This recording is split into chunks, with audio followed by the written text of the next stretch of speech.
When should you pursue your passions? Now, I know I asked this question rhetorically, but I'm genuinely asking because I don't exactly know. You see, I love fight scenes.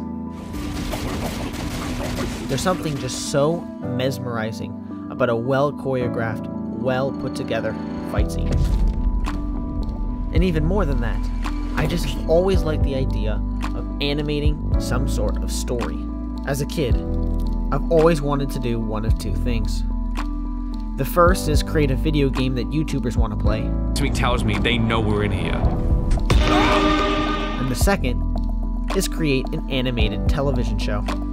Now, I'm nowhere close to making or doing either of those things, but a couple things happened that makes me really want to try to push past the difficult learning curve of animation.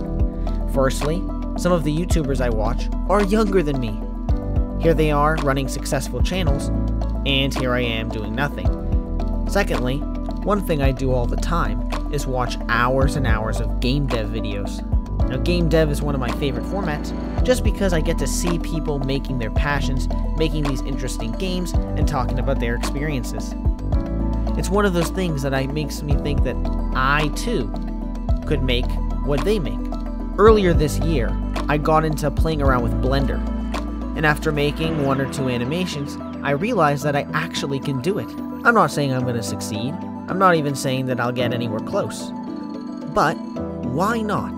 Why don't I just try to pursue my passion? I mean, what's the worst that could happen?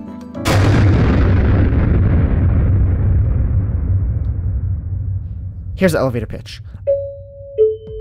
I want to create my own animated short film by the end of the summer.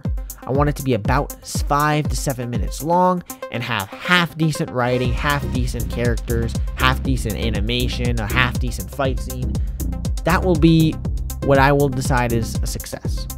Now, the idea behind this is I'm going to take my friend's webcomic.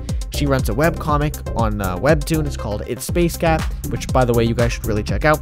But my goal is to take this webcomic and animate it into a short film.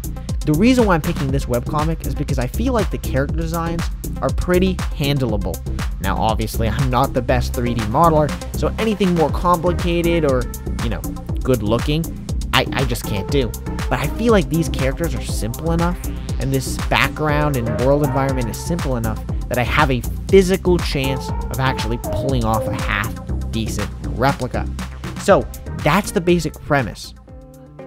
So, before the summer started, this is what I had worked on. I had built a kind of rough draft of the character. The progress I made was basically an IK rig and an FK rig.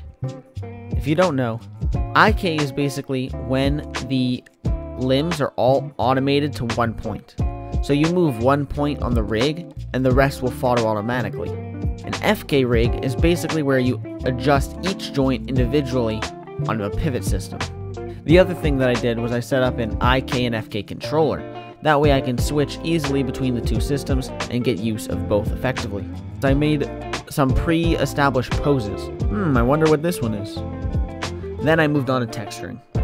For this project, I knew I wanted to go with like a toon-shaded, cell-shaded approach to texturing, mainly to replicate the simple cell shading that the original comic has.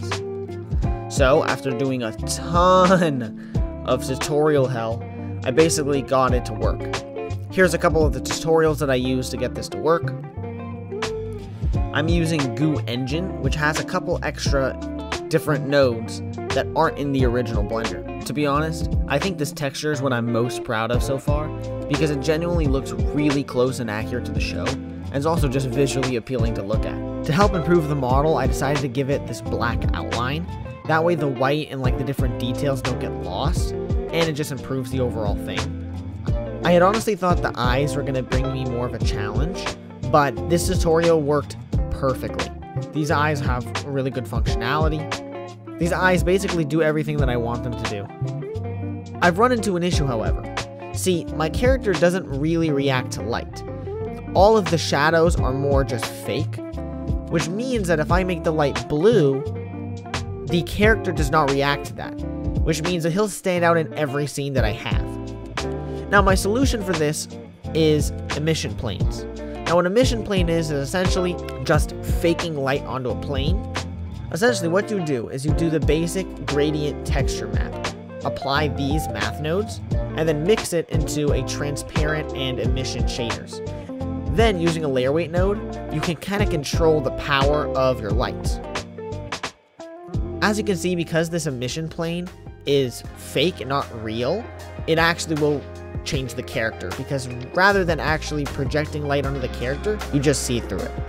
Then after I went through and made some basic buildings, you got this final test shot that I had made. And that's where we're up to at this point. Obviously, there's still lots to do. The animation on this test is not great. The environment isn't the best. But I'm really proud of myself for getting this done in the time that I did. And I'm excited to do more. Now, this devlog has been a little bit janky, as it's my first one. Now that I'm calibrating my editing style and getting used to my voice, I think the next one will go a lot better. I think the next devlog should be out in about 2 weeks, but don't rely on me for that. Anyway, I hope you guys enjoyed me yapping for about 5 minutes, and I'll see you guys next time.